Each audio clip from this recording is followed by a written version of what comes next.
अयाज भाई, कई मुद्दों पे आपने जो है बीच में बहुत सारी आवाजें उठाई, जैसे मेडिकल को लेकर के और मुमरा के हॉकर्स को लेकर के। आज फिर हम आपके सामने एक बार मौजूद हैं, ये देखते हुए कि आप एक तो व्यापारी मंडल के सदस्य भी हैं, अध्यक्ष भी हैं, और व्यापारियों के लिए बहुत बड़ा मुद्दा होती है उनकी दुकानें। तो मुमरा के जो गुलाब पार्क मार्केट है वो कहीं ना कहीं उसको हटाने के लिए बहुत सारी कोशिशें की गई कि वो हटे और ट्रैफिक का मुद्दा खत्म हो जाए मुमरा से।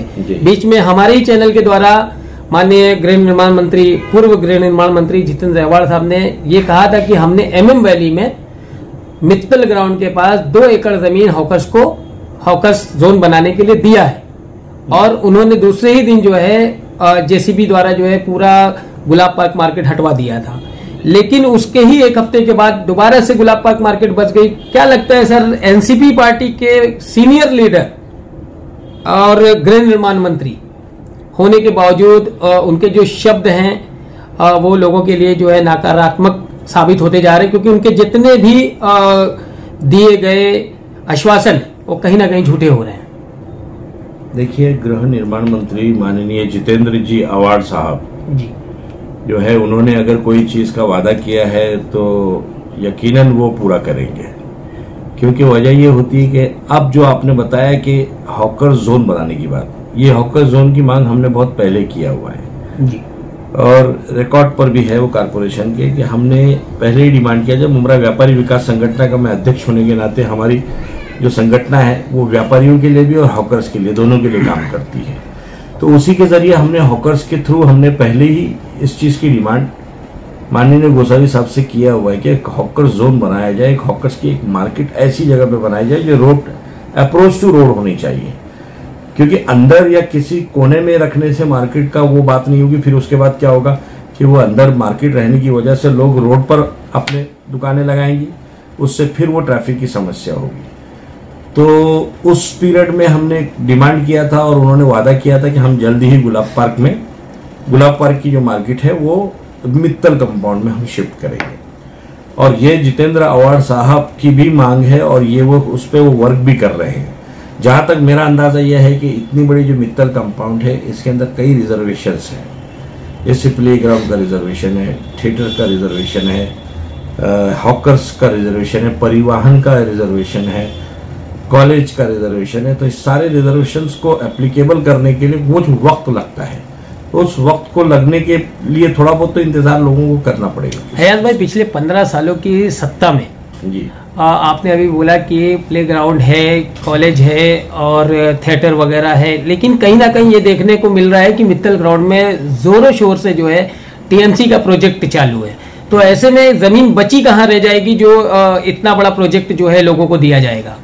नहीं, अभी देखिए काफी बड़ा प्लॉट है वो मित्तल का, उसमें जो रिजर्वेशंस हैं उस रिजर्वेशन को एप्लीकेबल करना पड़ेगा, वरना जो भी कंस्ट्रक्शन चल रहा है जी वो कंस्ट्रक्शन को ओसी नहीं मिल पाएगी। अगर हमको ओसी उसको लाना है, किसी भी बिल्डिंग की कंप्लीशन सर्टिफिकेट को अगर लाना है, तो उसके अंदर आपको वो सारे जो रिजर्वेशंस है उसको पूरे करने पड़ेंगे, ये कारपोरेशन के रूल के हिसाब से।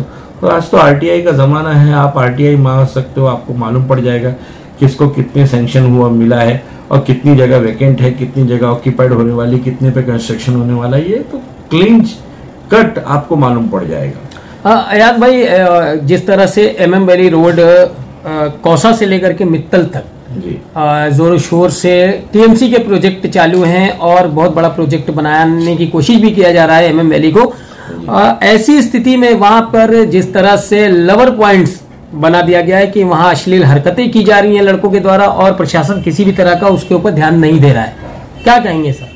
जी हाँ, ये मैं भी देख रहा हूँ, महसूस कर रहा हूँ कि वो जो रोड है बड़ा खूबसूरत रोड बना हुआ है, लेकिन वहाँ पर कुछ नकारात्मक चीज़ें, कुछ गलत चीज़ें हो रही है। जहाँ तक जब भी मैं भी वो रोड से गुजरता हूँ तो अक्सर देखता हूँ कि वो लव लेन बन चुका है।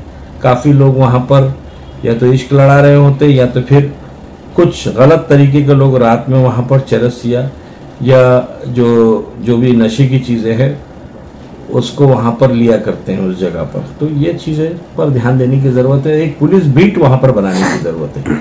पुलिस अगर बीट होगी वहाँ पर और अगर परफेक्ट एक राउंड अप होगा रात में तो इंशाल्लाह वो प्रॉब्लम सॉल्व हो सकता है, क्योंकि वो एरिया बहुत अच्छा है। कुछ गलत लोगों की वजह से उस एरिया को हम क्रिटिसाइज नहीं कर सकते या उस एरिया को गलत नहीं बोल सकते।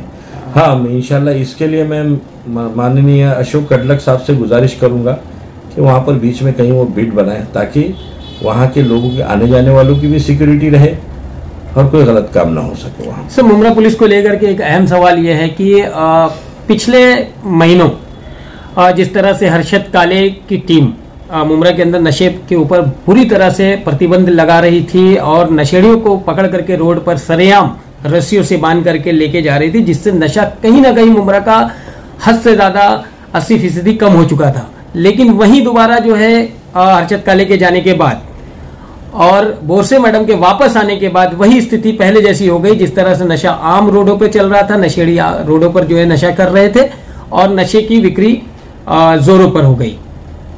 जी, ये मैं महसूस कर रहा हूँ। आपने जो कहा, ये आपका जो कैलकुलेशन है और आपका जो ऑब्जर्वेशन है बिल्कुल दुरुस्त है। पहले एक दबदबा था खासकर नशेड़ियों के ऊपर कि यहाँ पर देखिए सारे लोग, मुमरा कौसा के लोग बड़े बेहतरीन और अच्छे लोग हैं। इसमें मुट्ठी भर लोग अगर नशेड़ी हैं और नशे का व्यापार कर रहे हैं तो इसका इल्ज़ाम पूरे मुमरा कौसा को नहीं दिया जा सकता।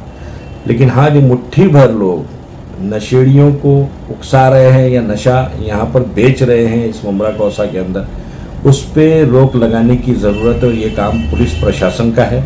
इसके अलावा मैं जानता हूँ कि इसके पसे पुष्ट इसे संरक्षण देने का काम भी कुछ पॉलिटिशियंस भी कर रहे हैं, जो कि नहीं होना चाहिए, क्योंकि कल के मुस्तकबिल हमारे बच्चे हैं। इन बच्चों को बिगाड़ने के लिए वक्त नहीं लगता है। अगर इस तरह का नशे का कारोबार आज नहीं हमने कंट्रोल में लाया है तो आगे जाके ये किसी के भी घर को तबाह कर सकता है। और ये बहुत ज़रूरी है, हम सबको, हर पॉलिटिशियंस को, हर पार्टी के लोगों को सोचना पड़ेगा और सख्ती से इस पे अमल में लाना पड़ेगा। और इवन मुमरा पुलिस स्टेशन के जो सीनियर हैं अशोक कटलक साहब और मैडम कृपाली बोरसे जो हैं, इन्होंने बहुत अच्छा पहले काम किया हुआ है। हर्षद काले साहब ने इस पर नारकोटिक्स पे बहुत अच्छा काम किया है। लेकिन अब क्यों खामोशी है और क्यों इस पर कार्रवाई नहीं हो रही है, ये थोड़ा सा सोचने वाला विषय है। हमको इस पर एक्शन लेना होगा और तमाम लोगों को, मुमरा कौसा के लोगों को इस पर ध्यान देने की ज़रूरत है, क्योंकि ये एक आदमी का काम नहीं है, तमाम लोगों को इसके लिए खड़ा होना पड़ेगा। और मैं माननीय अशोक कटलक साहब को जानता हूँ, बड़े बेहतरीन ऑफिसर है। जहाँ तक मुझे लगता है कि अगर उन पर ये जिम्मेदारी अच्छे ढंग से लोगों ने सौंपी तो वो उसे पूरा करेंगे और इंशाल्लाह जल्द ही यहाँ नशे के व्यापार का खात्मा होगा। एयाज भाई, लास्ट सवाल है मेरा टोरेंट से।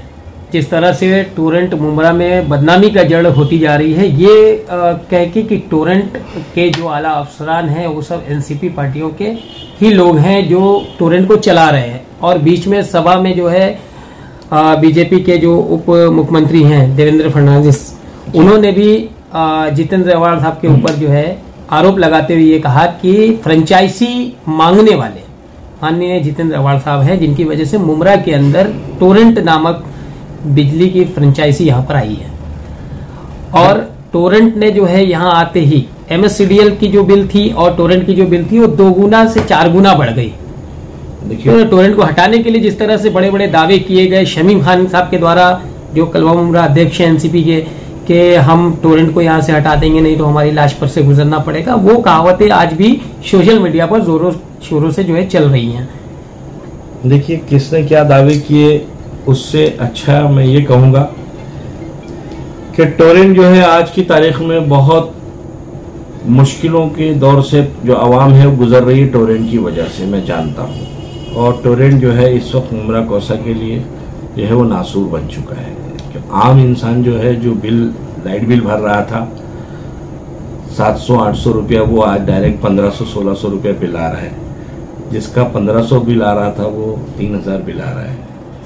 तो ये काफ़ी एक्सेस बिल है। इस पर माननीय अवाड़ साहब ने भी बीच में कहा था कि हम इस पर चर्चा करेंगे और इस पर कोई ना कोई हल निकालेंगे और शायद जल्द ही इसके ऊपर हल भी निकलेगा। पहले पीडी वाला जो मामला था उस पर भी अवार्ड साहब ने मांग किया था, और शायद वो भी पीडी वाला जो मामला है वो भी जल्द ही हल हो जाएगा। जो पुराना बिल, एक्सेस बिल जो है लिया जा रहा है, इस पर भी जल्द ही रोक लगने वाली है। अगर ये टोरेंट यहाँ पर नहीं लाया जाता तो शायद ये मसला होता ही नहीं, लेकिन पूर्व गृह निर्माण मंत्री जितेंद्र अवाड़ के द्वारा ही सभा में बताया गया है कि उनके मांग पर ही यहाँ पर टोरेंट लाई गई है।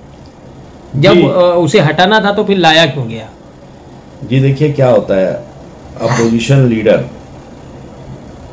अपनी हर मांग को रखता है। उस वक्त भी अवार्ड साहब ने जो है फ्रेंचाइजी की बात किया है, कोई ये ज़रूरी नहीं फ्रेंचाइजी का मतलब है टोरेंट को ही लाना है। उन्होंने कहा था मुमरा कौसा की हालात जो है लाइट के उस टाइम पे बद से बदतर थे, लोड शेडिंग वाला मामला था, तो उसको सॉल्व करने के लिए उन्होंने एक ऑप्शन रखने की कोशिश की होगी। अब उसको उस पर ये थोप देना कि टोरेंट माननीय जितेंद्र अवाड़ साहब की वजह से आई, तो ये थोड़ा सा बेबुनियाद लगता है और एक इल्ज़ामात लगते हैं। और आज ही माननीय देवेंद्र फडणवीस साहब को आज ही कैसे ख्याल आया, ये पहले क्यों नहीं कहा? और जिस वक्त ये टोरेंट आई है उस टाइम पे अगर वो इतने हित चिंतक थे हमारे मुमरा कौसा के लिए, टोरेंट को ना भेजते, टोरेंट को इम्प्लीमेंट में लाने की क्या ज़रूरत थी? आने वाला 2023 अभी साल का आज आखिरी दिन है। मुमरा की आवाम और देश के हित में किस तरह का मैसेज देना चाहिए? देखिए हमारे लिए जो है नया साल जो है वो मुहर्रम से शुरू होता है, गम से शुरू होता है। हाँ, लेकिन दुनियाई एतबार से अगर माना जाएगा तो कल से हमारा नया साल शुरू होगा। तो दुनियाई एतबार से मैं लोगों को मुबारकबाद पेश करता हूँ कि नया साल उनके लिए 2023 खुशियों भरा रहे और अमन व अमान के साथ मुमरा कौसा जो है वो ज़िंदगी की हर लम्हे को आगे बढ़ाते हुए चले। हमारे नौजवान जो है जो गुमराह हो रहे हैं उनको सही रास्ता मिले, और ये मुमरा कौसा जो है हिंदुस्तान में अपने अच्छे कामों के लिए, अच्छी बातों के लिए पहचाना जाए, यही मेरी ख्वाहिश है। जय हिंद, जय महाराष्ट्र।